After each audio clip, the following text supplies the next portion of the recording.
আমাদের বিশ্বে সাধারণত মুসলমানদের সংখ্যা প্রায় 200 কোটি। অপরদিকে ইসরায়েল পৃথিবীর একটিমাত্র ইহুদি রাষ্ট্র। তাদের জনসংখ্যা শুধুমাত্র 1 কোটি।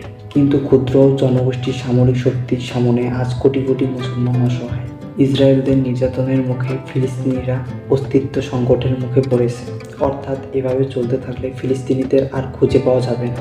তবে প্রশ্ন এটাই, বিশ্বের শক্তিশালী মুসলিম দেশগুলো কেন ফিলিস্তিনিদের পাশে দাঁড়াচ্ছে না? ইসরায়েলের আক্রমণের কারণে গাজার আকাশ দিন দিন ভয়ঙ্কর রূপ নিচ্ছে। ঝরে যাচ্ছে অসংখ্য নিষ্পাপ প্রাণ।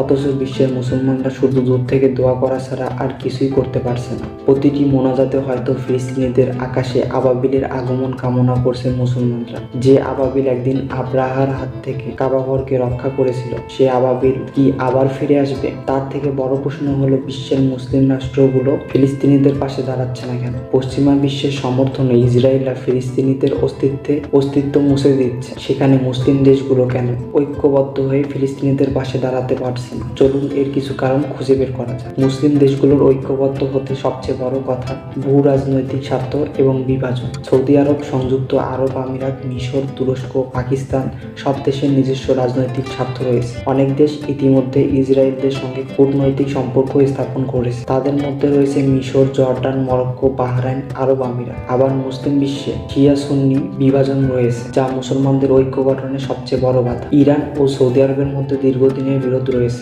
যার অন্যতম প্রধান উদাহরণ এটি। মুসলিম বিশ্বের মধ্যে কিছু দেশ সামরিকভাবে শক্তিশালী হলেও সম্মিলিতভাবে যুদ্ধ পরিচালনা করা বেশ কঠিন, কারণ ইসরায়েলের সেনাবাহিনী বিশ্বের অন্যতম উন্নত বাহিনী। তাদের কাছে রয়েছে আয়রন ডোম, ডেভিস হোলিং এরো সিস্টেমের মতো শক্তিশালী আকাশ প্রতিরক্ষা ব্যবস্থা। ধারণা করা হয় ইসরায়েলের কাছে 80 থেকে 400টি পরমাণু ইউনিট রয়েছে। যদি মুসলমান বিশ্ব পরমাণু হামলা চালায়, তবে ইসরায়েল পরমাণু ইউনিট ব্যবহার করতে পারে, যা মধ্যপ্রাচ্যের জন্য বিপর্যয়কর হবে। অপরদিকে মুসলিম দেশগুলোর মধ্যে পাকিস্তানের পরমাণু রয়েছে, কিন্তু সেটি ইসরায়েলের বিরুদ্ধে ব্যবহার হবে কিনা তাও অনিশ্চিত, কারণ দেশটি প্রতিবেশী দেশ ভারতকে চাপে রাখতেই ব্যস্ত। আবার প্রতিবেশী দেশ ইরানে পারমাণবিক অস্ত্র আছে বলে ধারণা করা হয়, তবে তাও নিশ্চিত। যুদ্ধে যাওয়ার জন্য ইসরায়েলরা সরাসরি পশ্চিমা বিশ্বের সমর্থন পায়, কারণ ইসরায়েলের পিছনে রয়েছে যুক্তরাষ্ট্র, ইউরোপীয় ইউনিয়ন ও ন্যাটো। যুদ্ধ হলে যুক্তরাষ্ট্র কেবলমাত্র অস্ত্র নয়, সরাসরি সামরিক সহায়তাও দিতে পারে। সেই সঙ্গে মুসলিম দেশগুলোর বিরুদ্ধে অর্থনৈতিক নিষেধাজ্ঞা ও সামরিক শক্তি প্রতিরোধ গড়ে তোলার সম্ভাবনাও রয়েছে। অন্যদিকে মধ্যপ্রাচ্যের